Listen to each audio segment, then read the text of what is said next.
I can hold my breath for a long time.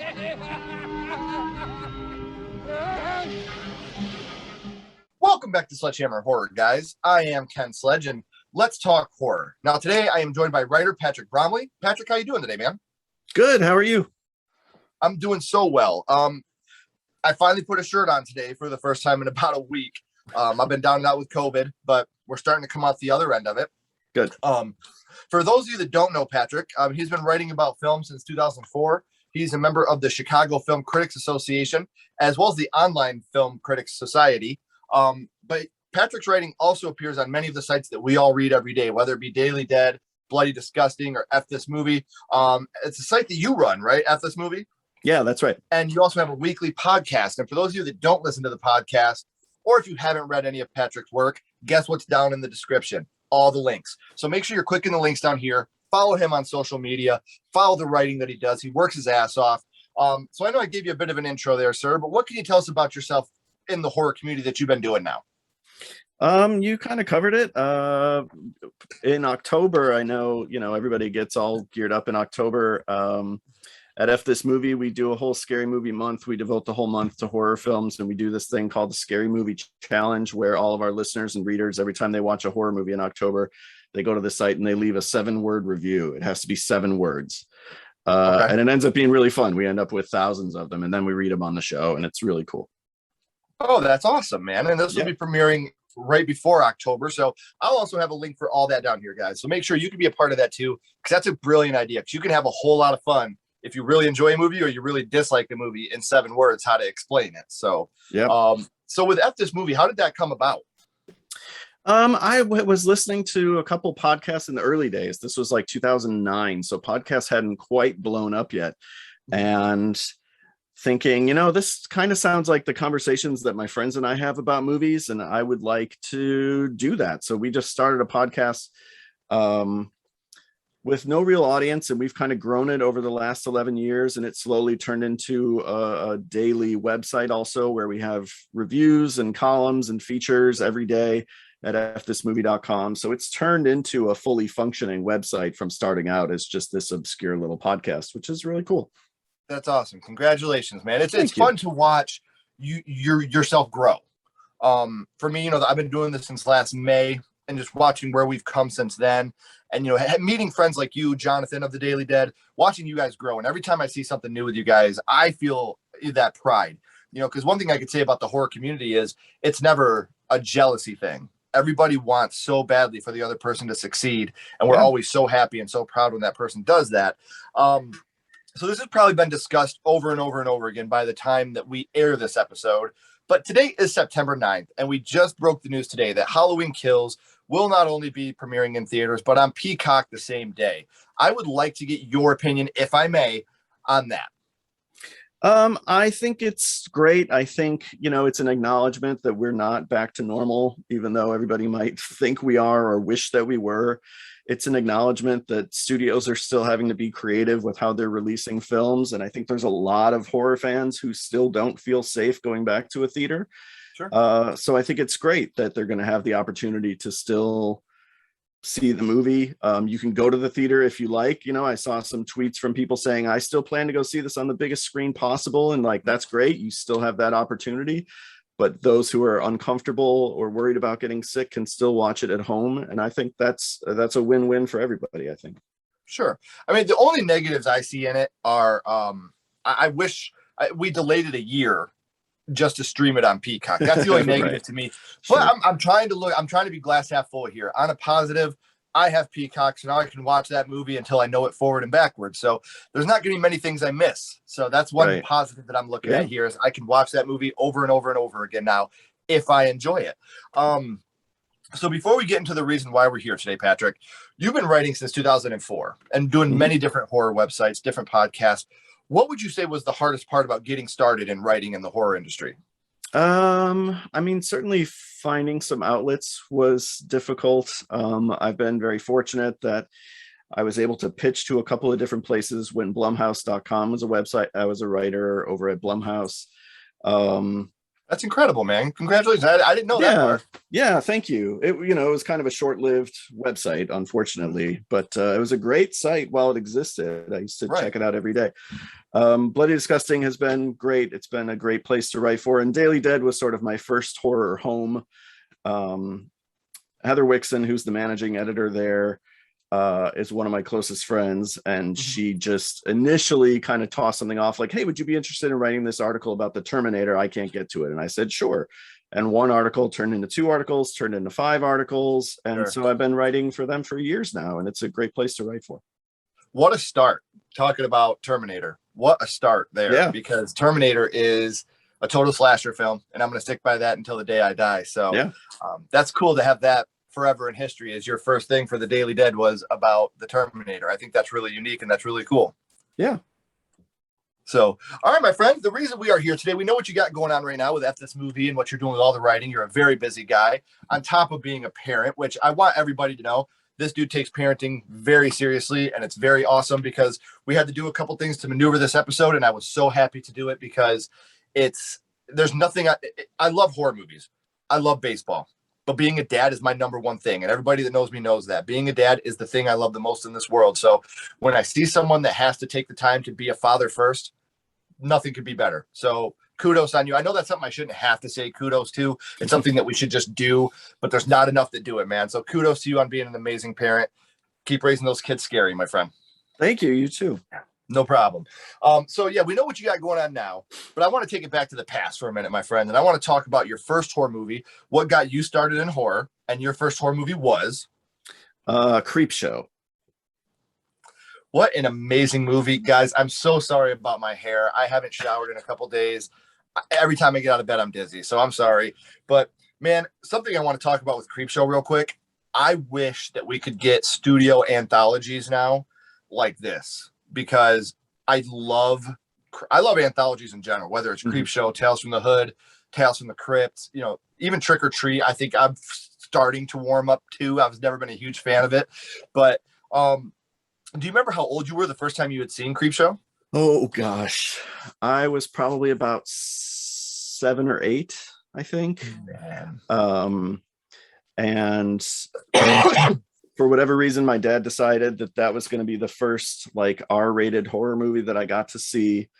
He went out and our VCR broke. He rented the video, and then our VCR broke, so we couldn't watch it. So then he went out and rented a VCR. This was back in the days when you could rent a VCR. And so we rented a VCR just so I could watch Creepshow. And I loved most of it. And then some of it like messed me up kind of bad. Oh, I completely get that. And the practical effects in Creepshow still hold up today when you watch this film. This is a film that we watch every single Father's Day. Every holiday we have our horror movie that we watch. And I could not have my Father's Day without. Where's my king? You promised me my king! Cornelia, I'm your father. I have to watch this every Father's Day. And, good for your dad for starting you early. And for everybody that watches the show knows, I grew up in a video store. So renting out VCRs is something that I completely remember. So good on him for doing that for you. So obviously you watched that with your dad, but this is a movie where, for those of you that haven't seen Creepshow by some chance, get down and dirty with this guy, with the creep. He's amazing. This movie is amazing. It's an anthology movie. So there's so many different scenes in this movie that are so impactful on so many different levels. But which scene would you say affected you the most from Creepshow? There's 2 that I really remember.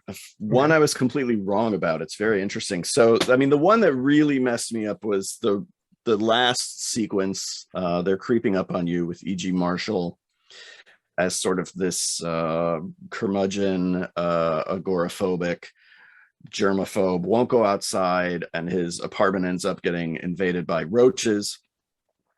And his demise involves spoilers for Creepshow, I guess, if you guys haven't seen Creepshow. It's been 30.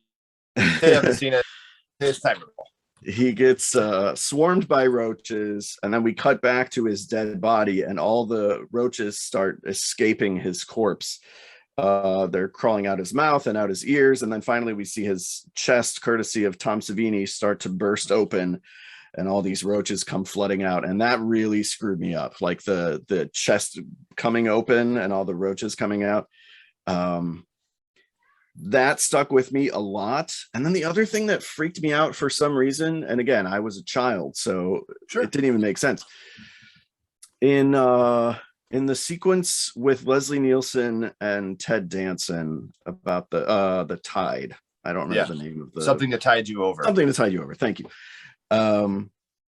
There's a scene where Ted Danson is buried up to his neck in sand. Water starts to flood.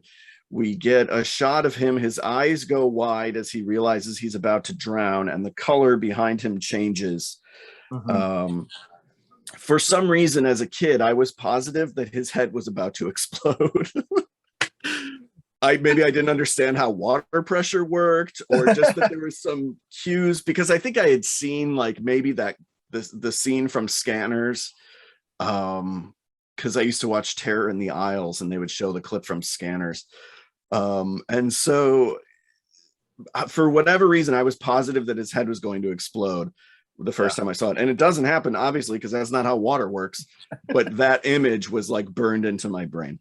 And to be honest with you, Something That Tied You Over, I think, is the one that affected almost everybody I know the hardest. Every time I talk about Creepshow, the thing that gets brought up is, I can hold my breath. You guys just heard that during the intro. But it's funny because you look at the actors in that, whether it being Leslie Nielsen and Ted Danson, and they're not really known as being horror guys, in their later work. For me, I always looked at that as the dude from Airplane and the dude from Dr. Becker. That's, that Cheers was a little before me, but to watch them in this segment was really great. That's my personal favorite one. Now, when you think about Creepshow, Patrick, what would you say the first thing that pops into your head is? Gosh. I mean, I definitely think of the image of Ted Danson and Galen Ross covered in the seaweed. I think of the Father's Day zombie. I think of just all the beautiful colors, throughout that movie. I think of Stephen King, like touching his fingers to his mouth and saying meteor shit. It's there's not just one thing necessarily that pops into my head, because it's a movie I've seen so many times and I've grown up with it that I just get flooded with these thoughts. It's my favorite anthology movie. I, like you, love anthologies, and Creepshow is my absolute favorite anthology of all of them. Yeah, and it's one of those things where even Creepshow 2, I'm a huge fan of Creepshow 2. I have the vinyl score over here. Me too. Not a huge fan of 3. I don't think any of us are, but I did love Tales from the Dark Side, the movie. And what I didn't know in watching the special features, the cat episode was supposed to be included in Creepshow 2. Right. But because of budgetary reasons, they had to cut that out. And like, to me, I've always thought of Tales. Tom Savini said it, Tales from the Dark Side, the movie, is Creepshow 3. But to know that just makes it that much more special, because I feel like if Tales from the Dark Side 3 would have been a trilogy with this, it would have been one of my favorite trilogies of all time. Creepshow 1, 2, and 3, I think it would have been one of the perfect. And while we're on the subject of Creepshow and Creepshow 3 and what comes after, have you watched the Creepshow TV show on Shudder yet? I have, yeah. I thought season 2 was a big improvement over the first season. And I liked stuff in the first season. It was a little uneven, as most anthologies are. Sure. But I thought season 2 was a big improvement. I'm excited for the next season, which starts pretty soon, right? Yeah, next month. Okay. I'm very excited for it as well. And I'm with you. Like, that's honestly what I love about anthologies. Even if it goes to a TV show, you can have 3 bad episodes and 4 amazing episodes, and it's all going to equal itself out, because you have that different storytelling in each episode. And I think that's amazing, especially having Greg Nicotero doing a lot of Creepshow 3. The guy knows what he's doing when it comes to makeup and special effects. So it's really fun to watch these things all play out, because I am a huge fan of it as well. It's one you gave me Werewolf Nazis. I've always wanted that since American Werewolf in London. So when I seen the Nazi werewolf zombies, I was, or the Nazi werewolves, I was in. Yeah, I was sold. That's a really fun one. So now I want to get back to with Creepshow 1. We talked about which scene affected you the most, but Patrick, what would you say your favorite scene from Creepshow is? I think it changes all the time. Growing up, it was always the crate. And I think on my last revisit, it became something to tide you over, because I think that one just is the perfect little encapsulation of everything that's great about Creepshow, in terms of the themes of the movie, in terms of the performances, the way that Leslie Nielsen's performance is pitched, in terms of the makeup effects and the different colors projecting. I mean, they do it throughout the movie to make it look like an old EC comic, but Right. I think Something to Tide You Over eclipsed The Crate as my favorite segment. And for good reason. And something else you just brought up when you brought up The Crate, one of my favorite parts in the whole movie is when Billy gets shot and killed. You know, he shoots her, and then all the people at the party are just like, all right. You know, like, that's one of those things where it shows the humor in this movie, because Creepshow 1 and 2 both are scary, but they do have humorous aspects to them as well. So for them to be able to pull these things together, and the reason I bring up Billy's death is because my next question for you, as fans of horror and fans of the kills, I got to ask you, what is your favorite kill from Creepshow? Oh gosh.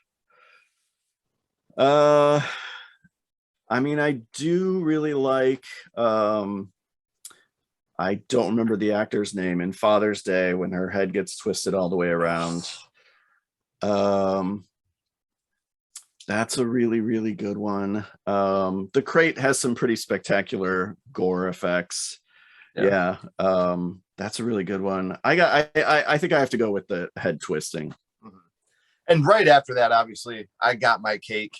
Right. You know, like that. Right. To me, that scared me really bad as a kid. I can honestly say that Creepshow, the two that got me, because I used to watch them together. My parents recorded them on the same VHS tape, so they had 1 and 2, one right after another.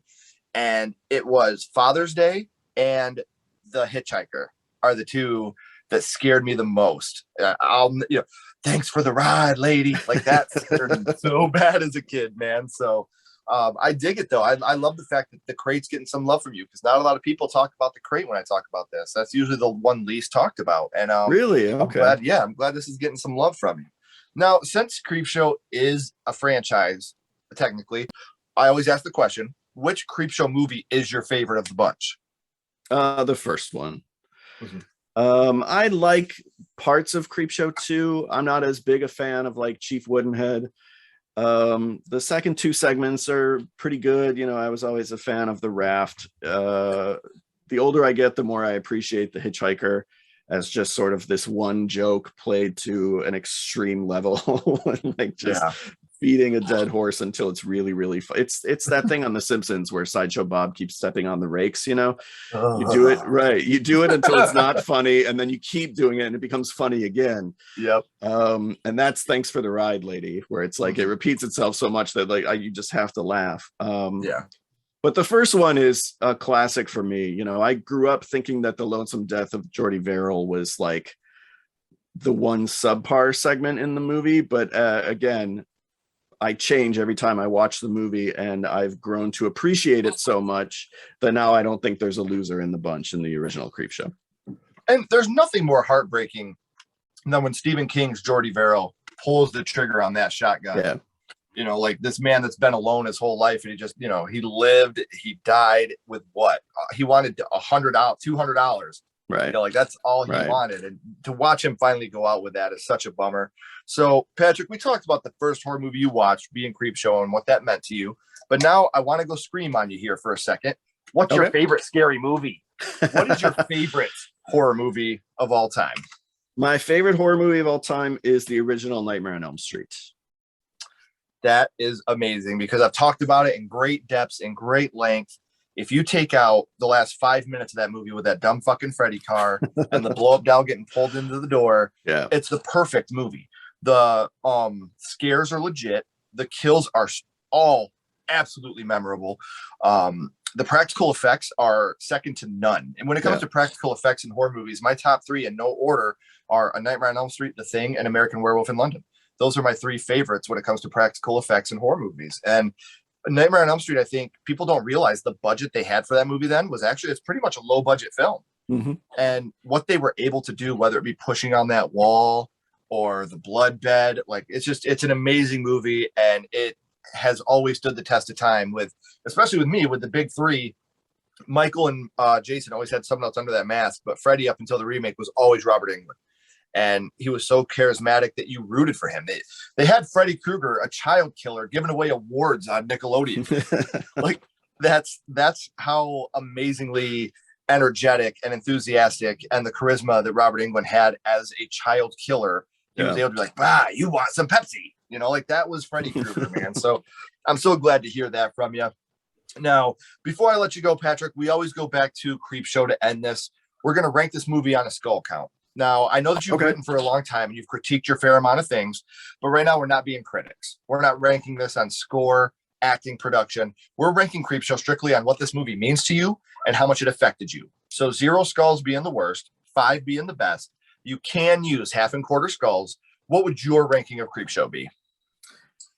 For what it means to me and how it affected me? Yeah, this has to be a 5 skull movie. Yeah, this is a movie that is that I will love forever, both for the way that it indoctrinated me into a different type of horror movie, one that wasn't, black and white and safe for kids. It's also a brilliant and perfect anthology. So it's not just nostalgia goggles talking. It's like, oh, it's also a masterpiece. So yeah, it's 5 skulls for me. And this is to a point where I got a 13-year-old kid, my son, he's 13, and my 8-year-old, she's just turned 9. I'm sorry, she'll kill me if she sees this and I say she's 8. She's high functioning autism, and horror movies aren't her thing. The only thing I can get her to watch is Child's Play, but she loves Chucky, she loves Child's Play. But my son, he's very picky when it comes to horror. You talked about how this movie holds up today. We watch this, and you get the E.G. Martin with the cockroaches, and my son was just like, "That was amazing! Like that looked great." Or when you get the zombies and he's shooting them, we watched Jaws and my son was like, "This isn't even scary." I was like, "You're grounded, go to bed." But with Creepshow, he totally understood and respected and loved every second of it. And every year on Father's Day, we know we're watching Dad's movie. My daughter will lay next to me under her cover and I'll rub her back. But that's what we do on Father's Day is we watch Creepshow, and it's become a family tradition, and he loves it. He absolutely loves it. So this is a movie that I agree with you. This movie absolutely withstands the test of time when it comes to story, when it comes to practical effects, when it comes to just a genuine great film. So and it's funny you say, because I never really liked The Lonesome Death of Jordy Verrill either as a child, but I think when we're kids, we're watching all the action of the other ones, right, and all the scares, and then you get to the Jordy Verrill one, and it's more of a cinematic heartbreak to me to watch that one. But as a kid, you're like, oh, where are the monsters? Where are the zombies? Where are the cockroaches in this one? It's just a plant, So I get it, and I love how our taste changes as we get older. Definitely. Yeah. And I've come to just love the Stephen King performance, partly because he's not an actor, and I love Stephen King. I love everything Stephen King writes. I'm in the bag for Stephen King already. So to watch him act and give such a fun, over the top, like goofy performance, there's so much joy in it that it's just infectious. And okay, before we go, now that you've brought this up, so I got to ask before we go. Stephen King, obviously, when we watch Stephen King films, we always have little Stephen King snippets in each of his films. It's something that he's always done. He's always been proud to do it. What is your favorite Stephen King moment in a film? Even though everybody shits on it, when we're talking about Stephen King and his parts in film, I got to go Maximum Overdrive, man. When he's at the ATM and he's like, "Honey, come on over here, sugar buns. This machine just called me an asshole." Okay, my favorite Stephen King moment. Oh, shit. Doesn't he cameo? Isn't he in the cameo alongside Clive Barker and Toby Hooper in Sleepwalkers? Sleepwalkers, yep. Okay, so I'll say that one because it's got Toby in it. Yeah, I know you're a big Toby Hooper fan. So you're going to go to bat with Poltergeist as a Toby Hooper movie, not a Spielberg movie, correct? 100%, yeah. Okay, I just wanted to make sure, because that's an argument I have all the time. Yeah. Because that's 100% a Toby Hooper movie, and I will yell at anybody in the ear that says it's not. I appreciate it. Well, man, again, I appreciate you so much for coming on here, Patrick. I want to say this again, guys. The guy works his ass off. So make sure you're clicking the links down here in the description, following him on social media, checking out the podcast, checking out the website, and check out the writing he does. He doesn't write for it to just go out there into nowhere. If you love horror as much as I know we all do, you're really going to appreciate the work he does. And it was such an honor to have him on here. Patrick, don't go anywhere, man. I got a couple questions for you. Everybody else, as always, keep talking horror, stay what you are, and we'll see you guys soon.